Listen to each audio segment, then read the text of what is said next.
Good evening, friends. Good evening, fiends. Good evening, Dovahkiin Supreme. Welcome to A Bit Late. I hope this video finds you well and in good spirits, and if you're not in good spirits, hopefully this helps lift them somewhat. Tonight we are back in the Elder Scrolls lore with books 3 and 4 of the Wolf Queen. Last we read, Potema, royal daughter of a powerful sorceress, was married off by her corrupt grandfather/emperor to King Montiarco of Solitude. She was, of course, super young and super crafty, and found a way to wreak a future revenge upon the emperor. Book 2 opens up with her in excruciating labor pains, and she curses the whole kingdom of Solitude essentially. Dang, ouch. During labor, her scheme to have King Montiarco's firstborn son exiled comes to fruition, allowing her brand spanking new child an undisputed claim upon the throne. Okay, that's pretty ruthless and respect. Kind of, you know. And tonight, we beef up our illusion and mercantile as we move on to the Wolf Queen Book 3 and 4. The Wolf Queen Book 3. Year 3E 98. The Emperor Pelagius Septim II died a few weeks before the end of the year, on the 15th of the evening star during the Festal of North Wind's Prayer, which was considered a bad omen for the Empire.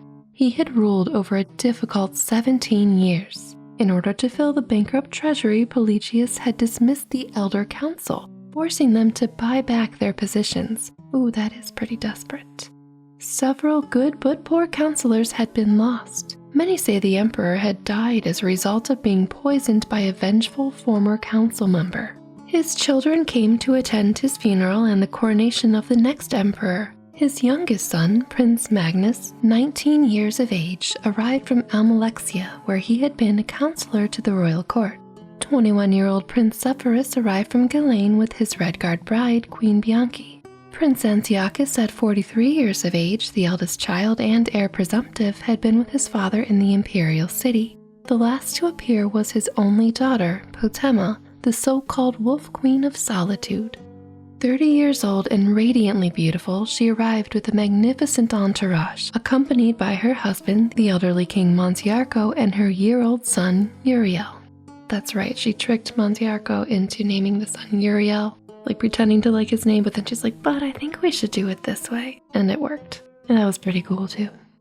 All expected Antiochus to assume the throne of the empire, but no one knew what to expect from the Wolf Queen. Dun dun dun. I mean, if you gotta name the Wolf Queen, you're pretty cool. Year 3E 99.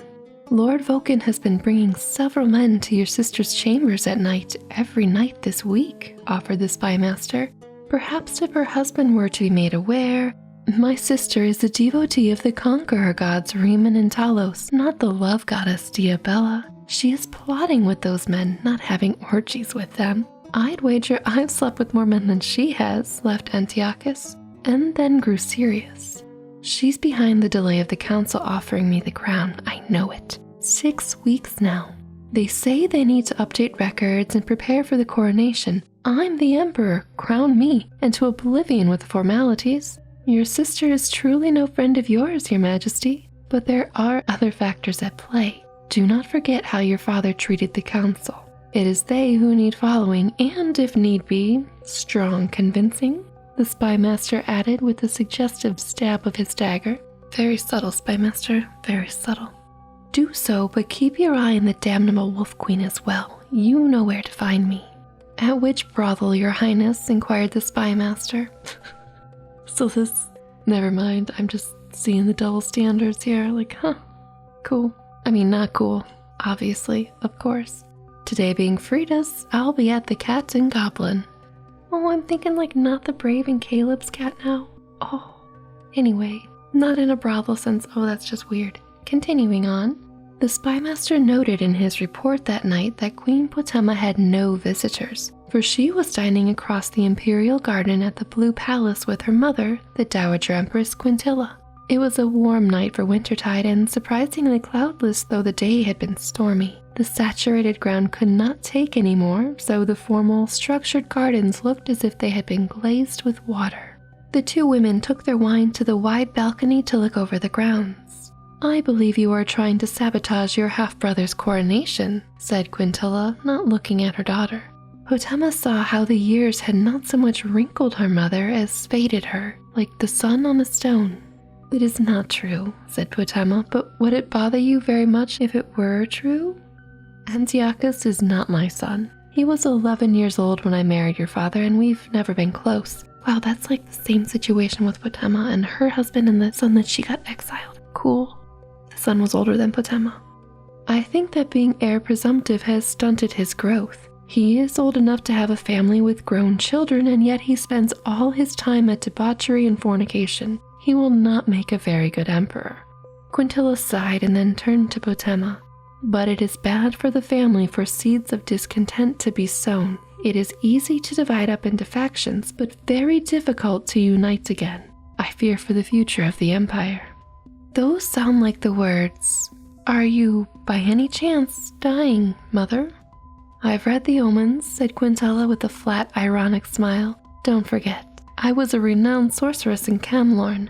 I will be dead in a few months' time, and then, not a year later, your husband will die. I only regret that you did not live to see your child Uriel assume the throne of solitude. Have you seen whether—" Potema stopped, not wanting to reveal too many of her plans, even to a dying woman. "Whether he will be emperor? Aye, I know the answer to that too, daughter. Don't fear. You'll live to see the answer, one way or the other. I have a gift for him when he is of age." The Dowager Empress removed a necklace with a single great yellow gem from around her neck. "It is a soul gem infused with the spirit of a great werewolf your father and I defeated in battle 36 years ago. I've enchanted it with spells from the School of Illusion so its wearer may charm whoever he chooses, an important skill for a king." "And an emperor," said Potema, taking the necklace. "Thank you, mother." Potema noticed a dark figure which vanished into the shadows under the eaves at her approach. She had noticed people following her before. It was one of the hazards of life in the imperial court, but this man was too close to her chambers. She slipped the necklace around her neck. "Come out where I can see you," she commanded. The man emerged from the shadows, a dark little fellow of middle age dressed in black-dyed goatskin. His eyes were fixed, frozen under her spell. "Who do you work for?" "Prince Antiochus is my master," he said in a dead voice. "I am his spy." Ooh, he offered more information than just the question asked. Interesting spell. A plan formed. "Is the prince in his study?" "No, milady." "And you have access?" "Yes, milady." Potema smiled widely. She had him. Lead the way. The next morning, the storm reappeared in all its fury. The pelting on the walls and ceiling was agony to Antiochus, who was discovering that he no longer had his youthful immunity to a late night of hard drinking. He shoved hard against the Argonian when sharing his bed. "Make yourself useful and close the window," he moaned. No sooner had the window been bolted than there was a knock at the door. It was the spy master. He smiled at the prince and handed him a sheet of paper. "What is this?" said Antiochus, squinting his eyes. "I must still be drunk. It looks like Orcish." "I think you will find it useful, your majesty. Your sister is here to see you." Antiochus considered getting dressed or sending his bedmate out, but thought better of it. "Show her in. Let her be scandalized." "How is that scandalizing?" Whatever, sir." If Potema was scandalized, she did not show it. Swathed in orange and silver silk, she entered the room with a triumphant smile, followed by the man-mountain Lord Voken. "Dear brother, I spoke to my mother last night, and she advised me very wisely. She said I should not battle with you in public, for the good of our family and the empire. Therefore," she said, producing from the folds of her robe a piece of paper, "I am offering you a choice." "A choice?" said Antiochus, returning her smile. "That does sound friendly. Abdicate your rights to the imperial throne voluntarily, and there is no need for me to show the council this," Potema said, handing her brother the letter. "It is a letter with your seal on it saying that you knew that your father was not Pelagius Septim II, but the royal steward Fondukith. Now, before you deny writing the letter, you cannot deny the rumors, nor that the Imperial Council will believe that your father, the old fool, was quite capable of being cuckolded. Whether it's true or not, or whether the letter's a forgery or not, the scandal of it would ruin your chances of being the emperor." Antiochus's face had gone white with fury. "Don't fear, brother," said Potema, taking back the letter from his shaking hands. "I will see to it that you have a very comfortable life, and all the horrors your heart or any other organ desires." Suddenly, Antiochus laughed. He looked over at his spymaster and winked. "I remember when you broke into my stash of Khajiit erotica and blackmailed me. That was close to 20 years ago. We've got better locks now. You must have noticed. It must have killed you that you couldn't use your own skills to get what you wanted." Potema merely smiled. It didn't matter. She had him. "You must have charmed my servant here into getting you into my study to use my seal," Antiochus smirked. "A spell, perhaps, from your mother, the witch?" Potema continued to smile. Her brother was cleverer than she thought. "Did you know that charm spells, even powerful ones, only last so long? Of course you didn't. You never were one for magic. Let me tell you, a generous salary is a stronger motivation for keeping a servant in the longer run, sister." Antiochus took out his own sheet of paper. "Now I have a choice for you." "What is that?" said Potema, her smile faltering. "It looks like nonsense, but if you know what you're looking for, it's very clear. It's a practice sheet. Your handwriting attempting to look like my handwriting. It's a good gift you have. I wonder if you haven't done this before, imitating another person's handwriting? I understand that a letter was found from your husband's dead wife saying that his first son was a bastard. I wonder if you wrote that letter. I wonder if I showed this evidence of your gift to your husband, whether he would believe you wrote that letter. In the future, dear Wolf Queen, don't lay the same trap twice." Potema shook her head, furious, unable to speak. "Give me your forgery and go take a walk in the rain. And then, later today, unhatch whatever other plots you have to keep me from the throne." Antiochus fixed his eyes on Potema's. "I will be emperor, Wolf Queen. Now go." Potema handed her brother the letter and left the room. For a few moments, out in the hallway, she said nothing.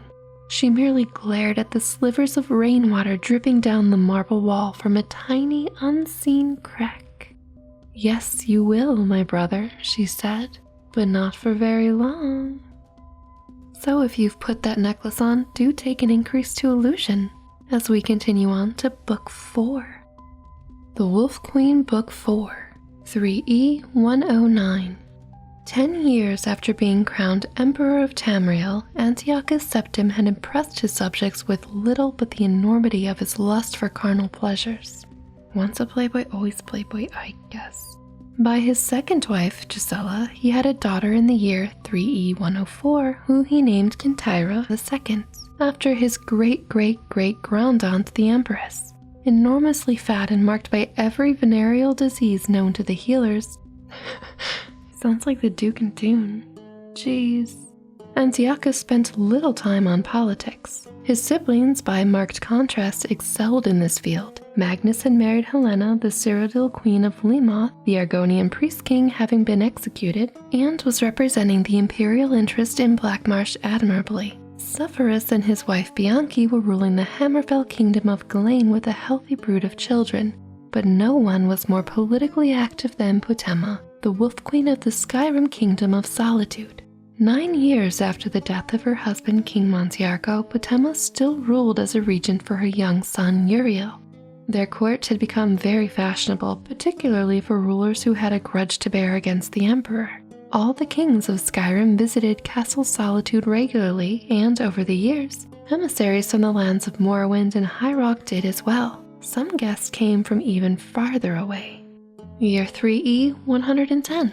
Potema stood at the harbor and watched the boat from Piandania arrive.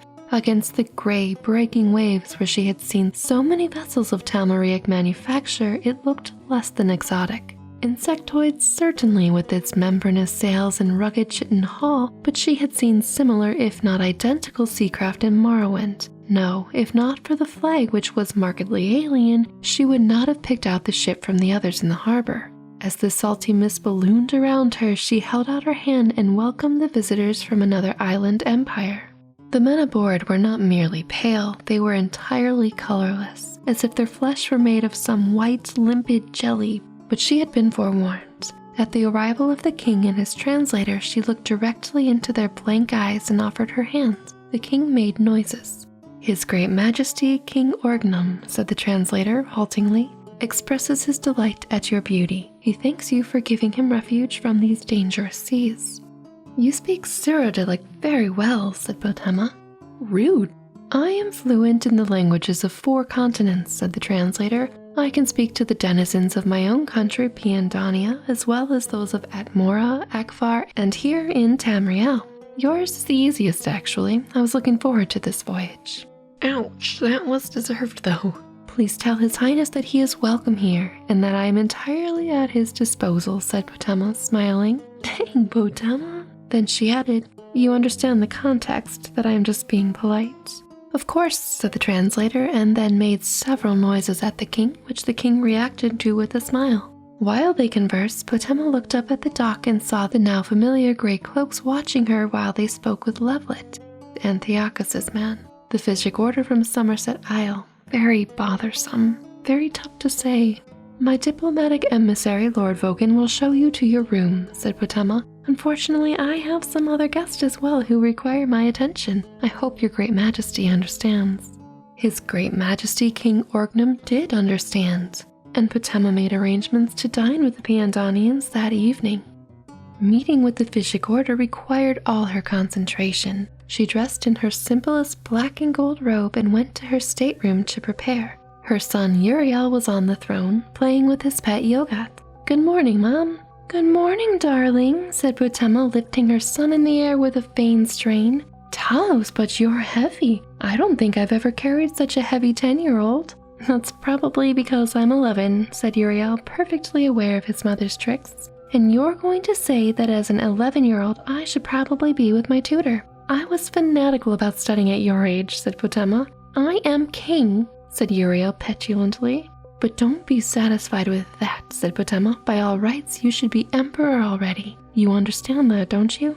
Uriel nodded his head. Botema took a moment to marvel at his likeness to the portraits of Tiber Septim, the same ruthless brow and powerful chin. When he was older and lost his baby fat, he'd be a spitting image of his great-great-great-great-great-granduncle. That's a lot of greats, and she must have a long memory, or there must be a lot of portraits. Behind her, she heard the door opening and an usher bringing in several great cloaks. She stiffened slightly, and Uriel, on cue, jumped down from the throne and left the stateroom, pausing to greet the most important of the physics. "Good morning, Master Yakisis," he said, enunciating each syllable with a regal accent that made Botema's heart soar. "I hope your accommodations at Castle Solitude meet with your approval." "They do, King Uriel. Thank you," said Yakisis, delighted and charmed. I wonder if Uriel has that necklace on. Yakisis and his physics entered the chamber and the door was shut behind them. Botema only sat for a moment on the throne before stepping off the dais and greeting her guests. "I am so sorry to have kept you waiting," said Botema. "To think that you sailed all the way from the Somerset Isles and I should keep you waiting any longer. You must forgive me." "It's not all that long a voyage," said one of the grey cloaks angrily. "It isn't as if we sailed all the way from Piandania." "Ah, you've seen my most recent guest, King Orgnum and his retinue," said Botema breezily. "I suppose you think it unusual, me entertaining them. As we all know, the Piandanians mean to invade Tamriel. You are, I take it, as neutral in this as you are in all political matters."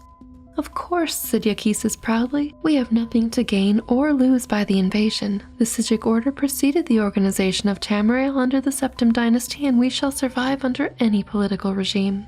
"Rather like a flea on whatever mongrel happens along, aren't you?" said Botema, narrowing her eyes. "Don't overestimate your importance, Yakisis. Your order's child, the Mages Guild, has twice the power you have, and they are entirely on my side. We are in the process of making an agreement with King Orgnum. When the Piandanians take over and I am in my proper place as Empress of this continent, then you shall know your proper place in the order of things." With a majestic stride, Botema left the stateroom, leaving the grey cloaks to look from one to the other. I really admire her brass, and I really wish I had that sass for myself. She is super cool. "We must speak to Lord Levelet," said one of the grey cloaks. "Yes," said Yakisis, "perhaps we should." Levelet was quickly found at his usual place at the Moon and Nausea Tavern. That's a great tavern name. As the 3 grey cloaks entered, led by Yakisis, the smoke and the noise seemed to die in their path. Even the smell of tobacco and flint dissipated in their wake. He rose and then escorted them to a small room upstairs. "You've reconsidered," said Lovelit with a broad smile. "Your emperor," said Yakisis, and then corrected himself. "Our emperor originally asked for our support in defending the west coast of Tamriel from the Piandanian fleet in return for 12 million gold pieces. We offered our services at 50. That's a lot of gold pieces. Upon reflection on the dangers that a Piandanian invasion would have, we accept his earlier offer. The Mages Guild has generously, perhaps as low as 10 million gold pieces," said Yakisis quickly. They really want to side in this now. Yikes. Over the course of dinner, Potema promised King Orgnum through the interpreter to lead an insurrection against her brother. She was delighted to discover that her capacity for lying worked in many different cultures. Potema shared her bed that night with King Orgnum, as it seemed the polite and diplomatic thing to do. As it turned out, he was one of the better lovers she had ever had. He gave her some herbs before beginning that made her feel as if she were floating on the surface of time, conscious only of the gestures of love after she had found herself making them. Ooh, that seems like a no-no. Unless you agreed and consented to it, which, I mean, I'm sure she did because she invited him to her bedroom. Sounds like an interesting time, to say the least.